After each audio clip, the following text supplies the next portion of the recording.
एते तावत् मत्पार्श्वे विद्यमानाः वृद्धाः सन्ति एभिः अपि यदि उक्तं वार्धक्यतया अथवा अनवधानतया अथवा श्रीमते अनिरुद्धाय आशीर्वादं प्रेक्षमाणाः यदुक्तमेभिः तत्सर्वम् अस्माभिः शोभम्। यतोहि अधुनैव तावदेतेषाम् आयुः भवतां पुरस्तादेव परिगणिता। एष तावत् 86 वर्षदेशीयः वृद्धः अतीव पूज्यः एव। अतएव एतेषां विदुषां वृद्धानां पुरुषाणां यद् वचनं भवति तत् तावत् आशीर्वाद कक्षे एव स्वीकर्तव्यं, न तु तावत् निन्दा कक्षे स्वीकर्तव्यम्। एतेषां मनसि अपि तावदेषा कल्पना भविष्यत्येव यत् तावत् उत्साहेन मया किमपि अवाच्यम् अवाचि, यद् न वक्तव्यमासीत् तदुक्तम् इति तावत् अवश्यमेव एतेषां हृदि भविष्यति इयं भावना। अत्र नास्ति सन्देहः लेशोऽपि। यतोहि यत् तत्पदार्थविषयकभावनात्वं भवति तदेव चमत्कारजनकतावच्छेदकं भवति। और चमत्कारजनकतावच्छेदकत्वाभावे कस्यापि वाक्यस्य किमपि स्वारस्यं नास्ति इति शास्त्राणां निश्चयः एव अस्ति। विदुषाम् अयं स्वभावः न भवति यथा सर्वेषां दोषदर्शनं कुर्युः। विदुषाम् अयमपि स्वभावः न भवति यथा ते तावत् शास्त्रार्थं कुर्युः। शास्त्रार्थ शब्दस्य अर्थः कः अस्ति? शास्त्रस्य सम्यक् अर्थः शास्त्रार्थः। यत्र शास्त्रबोधो न भवति, शास्त्रस्य सम्यक् ज्ञानं चेत् न भवति, तर्हि तस्य ज्ञानस्य प्रकाशनार्थं गुरूणां सकाशं गत्वा वादविवादं कृत्वा शास्त्रस्य यः निष्कर्षः सम्यक् आयाति स एव शास्त्रार्थः। न तु तत्र वितण्डावादः, न तु तत्र हस्ताहस्ति, न तत्र मुक्तामुक्ति, तत्र युद्धस्य कथा नास्ति। ये खलु शास्त्रार्थस्य अर्थं युद्धं मन्वते ते अज्ञानिनः एव। शास्त्रस्य अर्थः कः इत्येव विचारणा शास्त्रार्थशब्दः। यदि नाम इत्थं न भवेत् तर्हि वाक्यता सिद्धिरेव न स्यात्। वाक्यं स्यात् योग्यता कांक्षा सत्ययुक्ता पदोच्चयः योग्यता च पदार्थानां परस्पर संबंधे बाधाभावः। यदा पदार्थानां कश्चित् ब्रूयात् देवदत्तः अग्निना सिञ्चति, देवदत्तः क्षेत्रम् अग्निना सिञ्चति, तो अग्नौ खलु सेक सामर्थ्यं नास्ति, तत्र दाह सामर्थ्यम् अस्ति। अतएव केवलं व्याकरण दृष्ट्या अत्र कर्ता अत्र क्रिया अत्र करणम् इदं वाक्यं पूर्णम् इति न। वाक्यं तदेव पूर्णतां गच्छति न तस्य कश्चित् अर्थः भवति, स एव शास्त्रार्थः भवति। अतएव अस्माकीना काचित् एषा भावना नासीत् यथा कस्यचित् अपमानः स्यात्। अपमानस्य कथा एव नास्ति। प्रियत्वात्, स्नेहित्वात्, आयुषः कनिष्ठत्वात्, अतीव यशस्वित्वात् तादृशे मञ्चे भवादशा चेत् किमपि तत्शब्दं कथयन्ति। येषां तावत् प्रमाणं दीयते तत् सर्वम् अस्माभिः पूर्वमेव श्रुतं वर्तते। नवीना काचित् वार्ता नास्ति। कर्पाति महाभागानाम् इदं प्रवचनम् अस्माभिः पूर्वमेव श्रुतमासीत्। कर्पाति महाभागैः सह अस्माकं सत्सङ्गः बहुकालं यावत् जातः। तत्र ते अनुवादं कुर्वाणाः सन्ति, केचित् इत्थं कथयन्ति, तत्र तात्पर्यं नास्ति। अतः एव विवादस्य काचित् कथा नास्ति। एतेषां विप्राणां दर्शनम् अहं तु अतीव तुष्यामि। धन्यवादैः तावत् अनिरुद्ध महाराजम् अर्चयामः यथा एतेषां विप्राणां दर्शनम् एककालावच्छेदेन एहि अकारि। मया तावत् तादृशं दृश्यं बहवः अष्टोत्तरशतपाठाः भवन्ति। तत्र भवतु नाम विंशत्युत्तरशतम् उपविशन्तु, क्वचित् 150 उपविशन्तु, किन्तु तावत् प्रायशः शतशतं ब्राह्मणाः एकस्यामेव सभायां पाठं कुर्युः। एकादशी क्वापि तावत् सृष्टिः न दृश्यते अस्मिन् लोके। अतः एव अद्य मे पितरस्तृप्ताः बलि कथयति। अद्य मे पितरस्तृप्ताः, अद्य मे पावितं कुलम् अद्य शिष्टः चतुर्वयम् यद भवान आगतो गृहान। ये कितनी बड़ी बात है। भगवान वामन को ब्रह्मचारी वेश में ब्राह्मण, एक ब्राह्मण आ गया यज्ञशाला में, तो बलि हाथ उठा के कहता है आज हमारे पितर तृप्त हो गए। और जिसके यहाँ इतने ब्राह्मण आ जाए उसके पितर किस लोक में गए होंगे, जरा विचार करो। श्रीमद् भागवतम किमपि पुस्तकम नास्ति ऐसा वांगमयी मूर्ति ही प्रत्यक्षा वर्तते हरे। इदं पुस्तकम नास्ति लौही दारुमयी शैली लेप्या लेख्या चैकिकी मनोमयी मणिमयी प्रतिमा अष्टविधा स्मृता श्रीमद्भागवतस्यैव एकादशस्कन्धे प्रतिमा नाम तावत् प्रमाणं विद्यते। शैली भवति, दारुमयी भवति, प्रस्तर निर्मिता, काष्ठ निर्मिता भवति, लौह निर्मिता भवति, लेख्या भवति, लेप्या भवति, मनोमयी भवति, मणिमयी भवति, अष्टविधाः प्रतिमाः भवन्ति।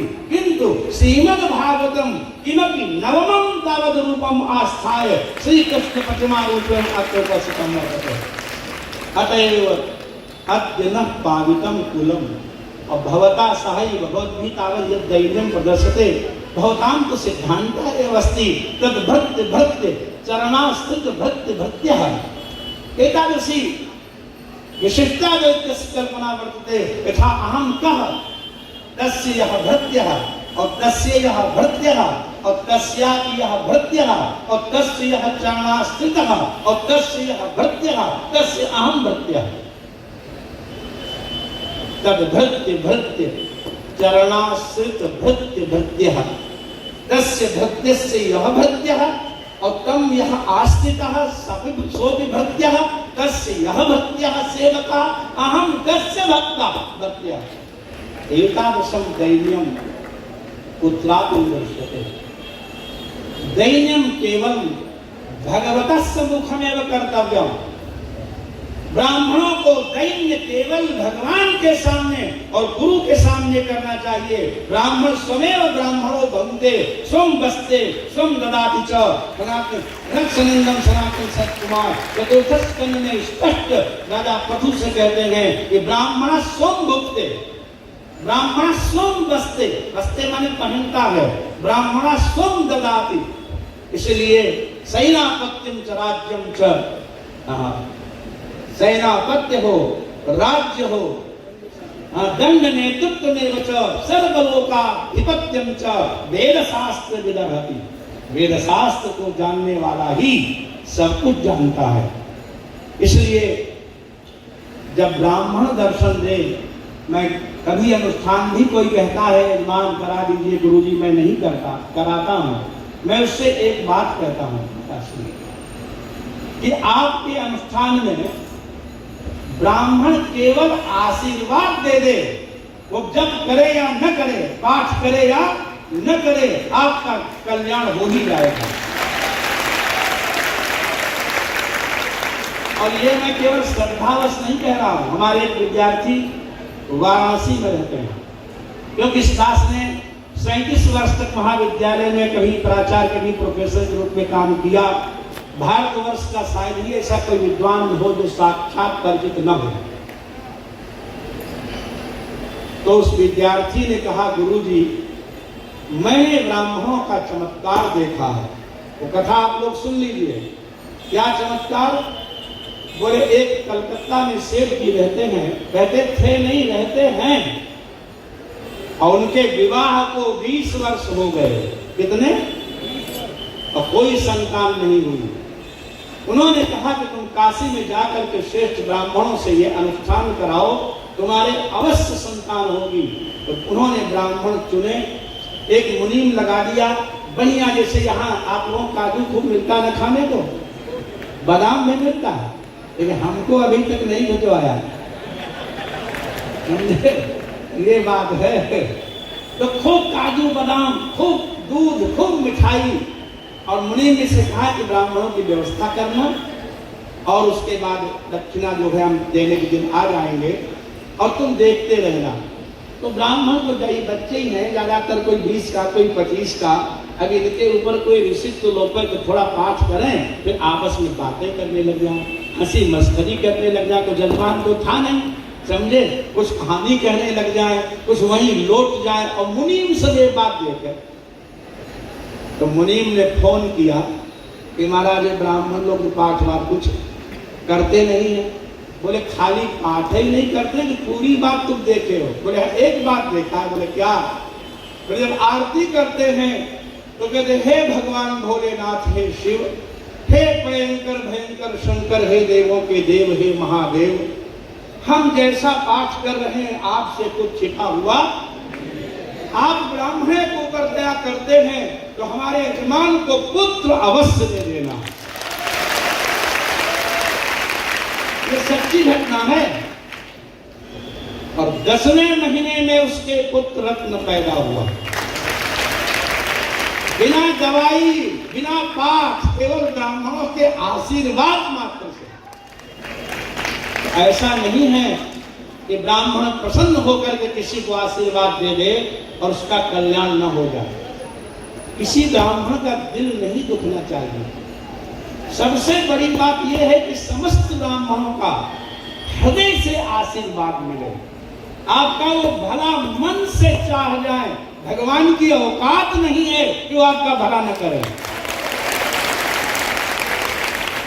क्योंकि भागवत कहती है सर्ववेदमयो विप्रः और सर्वदेवमयो ह्यहम्। ब्राह्मण तो वेद से बना है और हम देवताओं से बने हैं। वेद और देव दोनों में स्वर व्यंजन एक जैसे हैं। इसलिए समस्त शास्त्रों का अर्थ इतना ही है कि प्रेम होना चाहिए। विवाद में, द्वेष में कुछ भी फल निकलने वाला नहीं है। किसी को नहीं निकला, आज तक नहीं निकला।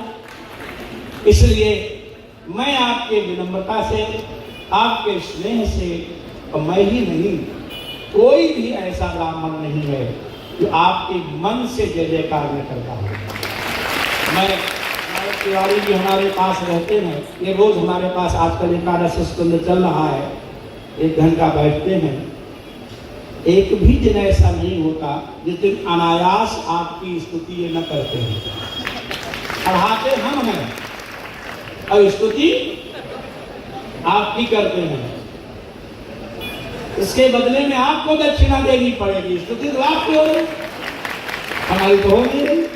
हमसे थोड़ा कहते हैं गुरु जी आप अच्छा पढ़ा रहे हैं।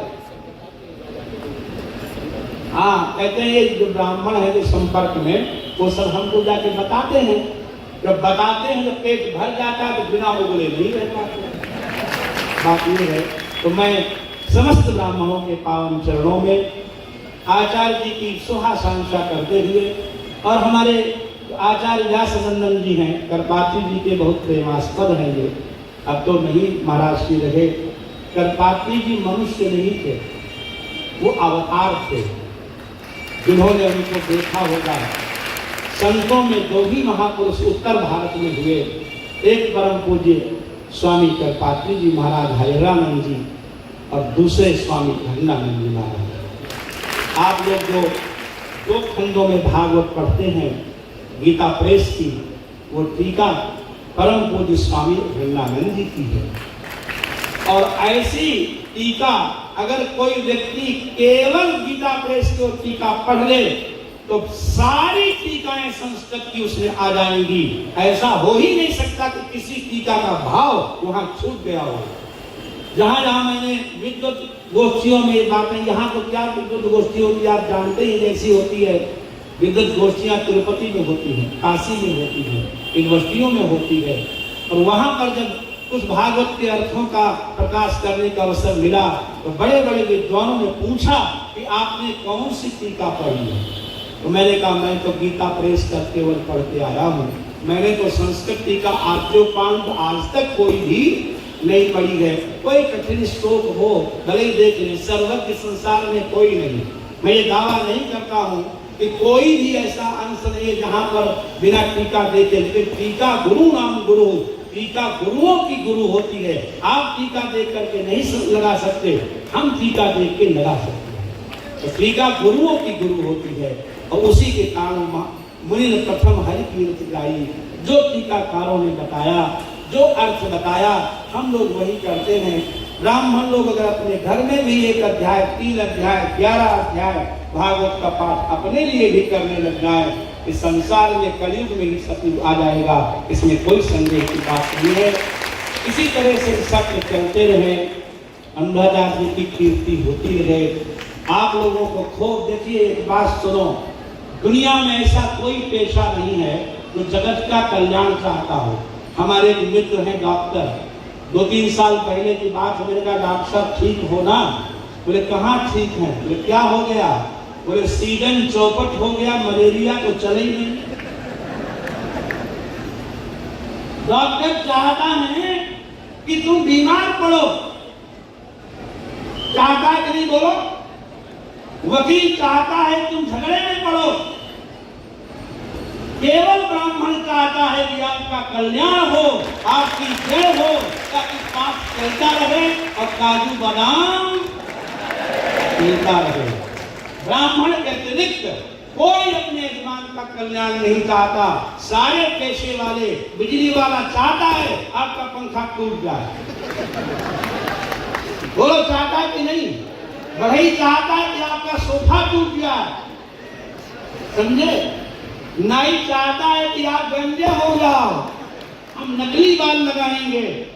केवल ब्राह्मण एक है, वो चाहता है कि आपका कल्याण हो, आपका मंगल हो, आपकी जय हो, आप लड़के बच्चों से भरे पूरे रहें, रोज यज्ञ होते रहें। जो भी यजमान वृंदावन धाम में पाठ करवा रहे हैं। एक और बात, हम तो झगड़े की ही बात करते हैं, एक और कर ले और वही करके बंद करें। प्रहलाद जी से नृसिंह भगवान ने कहा, दास नंदन जी बैठे हैं इसलिए इनको भी हम पूछेंगे। बहुत से लोग कहते हैं कि पिसक्त भी पिता पूतः पितृ सहते नभ यस साधो से कुले जातो भवान वै कुल पावना। तो कुछ लोग अर्थ करते हैं कि त्रिसप्तभी, 3 को 7 से गुणा करो कितने होंगे? 21। तो 10 ऊपर की, 10 नीचे की और 1 आप की। आप लोगों ने अर्थ कभी सुना है क्या? लेकिन मैं पूछता हूं, ऊपर 7 पीढ़ी है कहां?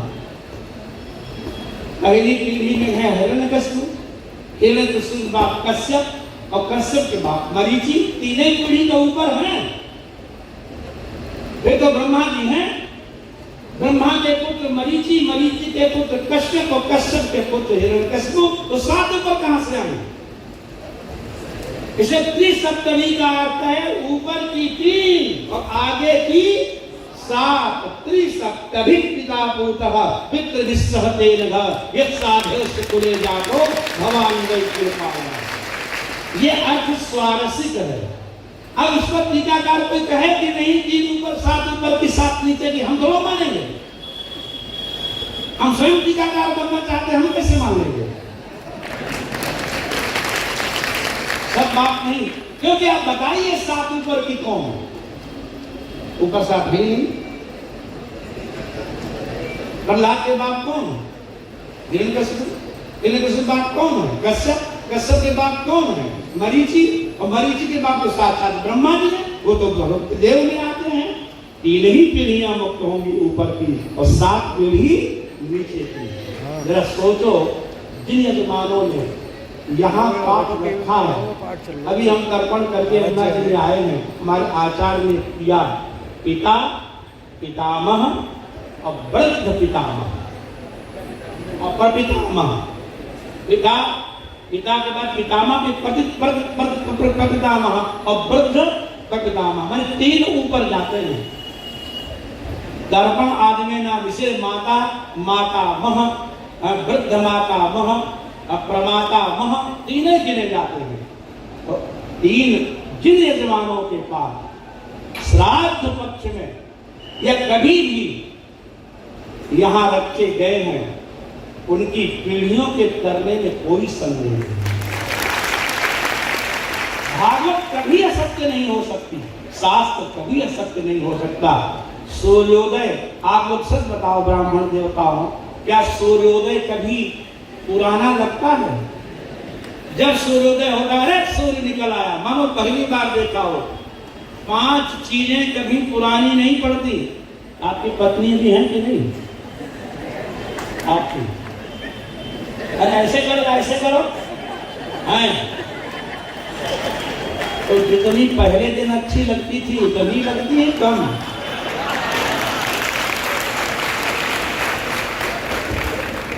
क्योंकि आदित्यस्य उदयस्तात ताम्बूलम भारती कथा इष्टम मित्रम प्रिया भारिया नूतनानि दिने दिने। 5 चीजें कभी पुरानी नहीं पड़ती। सूर्योदय कभी पुराना नहीं पड़ता। जो लोग पान गुटखा खाते हैं, आप लोगों को खैर अभ्यास ही नहीं होगा, लेकिन जिसको अभ्यास है हर चीज से मन भर जाएगा, लेकिन गुटखा पान से कभी मन हमेशा नया लगता है। अरे कोई तो गवाही दे दो। हमेशा तो भगवान का सूर्य का उदय, पान का बीड़ा, भगवान की कथा, अनुकूल मित्र और प्रिय पंडिताइन व्यास जी की नूतनानि दिने दिने, ये प्रतिदिन नए रहते हैं। इसलिए भागवत कथा कभी पुरानी नहीं हो सकती है। नित्य पाठ चलते रहेंगे, नवीन ही बनी रहेगी। ऐसे ही सूर्योदय होता रहेगा, ऐसे ही चमकते रहेंगे। भूरि भूरि हृदय से मैं बहुत बहुत धन्यवाद करता हूँ। आशीर्वाद में क्या दूं, हम कोई तपस्वी तो हूँ नहीं। आशीर्वाद तो तपस्वी दें, व्यासनंदन जी दें, आचार्य जी दें। हम तो ऐसे ही रास्ते चलते हैं, जहाँ मिल गया वहीं बैठ गए। जीवन अब कट गया है। इनसे केवल 15 साल छोटे हैं। बोलो राधे राधे। इसलिए चल जाएगा। मैं भी 72 में प्रवेश करने वाला हूँ और मैं अनिरुद्धाचार्य जी महाराज को बार बार भगवान से शुभाशंसा मंगलाशंसा करता हुआ आपकी श्रेयो वृद्धि होती रहे, कुटुंब बढ़ता रहे, इसी तरह यज्ञ चलते रहे, ब्राह्मणों का कल्याण होता रहे। इन्हीं बातों के साथ मैं अपनी वाणी को विराम देता हूँ।